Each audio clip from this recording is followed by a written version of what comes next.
Finally আহি পৰিছে চৰকাৰী টয়লেটৰ ফাইনেল লিষ্ট। এই লিষ্টত যাৰ যাৰ নাম আছে সেইসকল লোকে 100% চৰকাৰী টয়লেট লাভ কৰিব আৰু 18,000 টকা এই তাৰিখে এইসকল লোকে লাভ কৰিব। ঠিক আছে, তো আহক ভিডিঅ'খন আৰম্ভ কৰোঁ আৰু ভিডিঅ'খনৰ প্ৰথমে আপোনালোকে চাই লওক লিষ্টত আপোনাৰ নাম আছেনে নাই। ঠিক আছে, তো স্বচ্ছ ভাৰত আসাম গ্ৰামীণ বুলি সাৰ্চ কৰি দিয়াৰ লগে লগে আপোনাৰ মাজত এইখন পেজ খোল খাই যাব।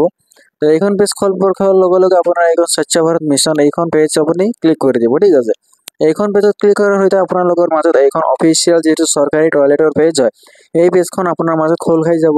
এতিয়া খোল খোৱাৰ পিছত আপুনি কি কৰিব লাগিব, চাব নো ইয়ৰ স্বচ্ছ ভাৰত ডাটা, ইয়াত ক্লিক কৰি দিব এইখন পেজৰে। ঠিক আছে, এইখন পেজৰে নো ইয়ৰ স্বচ্ছ ভাৰত ডাটাত ক্লিক কৰি দিয়াৰ লগে লগে আপোনালোকৰ মাজত এইখন পেজ খোল খাই যাব। ইয়াত কি কৰিব, এই লিষ্টত আপোনাৰ নাম যদি থাকে তেতিয়াহ'লে আপুনি চৰকাৰী টয়লেটৰ পইচা আপুনি পাই যাব। ঠিক আছে, ইয়াৰ বাবে কি কৰিব লাগে, MR13 বুলি এটা অপশ্যন দেখা পাই আছে, আপুনি দেখা পাইছে নে নাই, তবু মই ঠিক কৰি দি আছো যাতে আপোনাৰ দেখাতে সুবিধা হয়। ঠিক আছে, এইটো চাই MR13 বুলি আছে, তো এইখনত আপুনি ক্লিক কৰি দিব।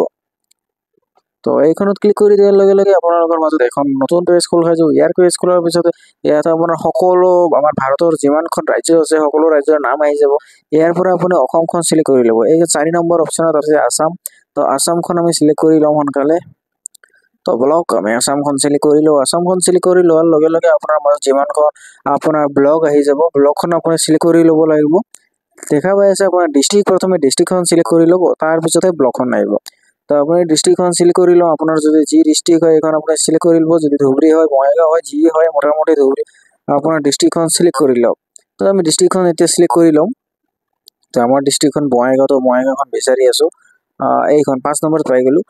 এতিয়া বঙাইগাঁও ডিষ্ট্ৰিক্ট চিলেক্ট কৰাৰ লগে লগে ইয়াতে আপোনাৰ সকলো ধৰণৰ ব্লকবোৰ আহি গ'ল।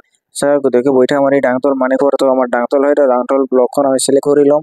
এইটো চিলেক্ট কৰাৰ লগে লগে এখন পেজ ডাউনলোড হৈ গ'ল। এইখন লিষ্টত আপুনি আপোনাৰ নামখন আছে নে নাই আপুনি চাই ল'ব। ঠিক আছে, এই লিষ্টখন আপুনি ভালদৰে চালে আপুনি গম পাব।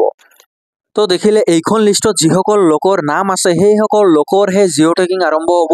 জিঅ' টেকিং কৰিবলৈ যাব আপোনাৰ ঘৰত, আৰু যদিহে আপোনালোকৰ জিঅ' টেকিংখন কমপ্লিট হৈ যায় তেতিয়াহ'লে আপুনি 10-15 দিনৰ ভিতৰত আপোনাৰ একাউণ্টত কিস্তিখন লাভ কৰিব। তো আজিৰ ভিডিঅ'খন হয়তো আপোনালোকৰ বাবে বহুত বেছি হেল্পফুল হৈছে। তো ভিডিঅ'খন যদি ভাল লাগিছে এতিয়াই ছাবস্ক্ৰাইব কৰক আৰু বেল নটিফিকেশ্যনখন অল কৰক।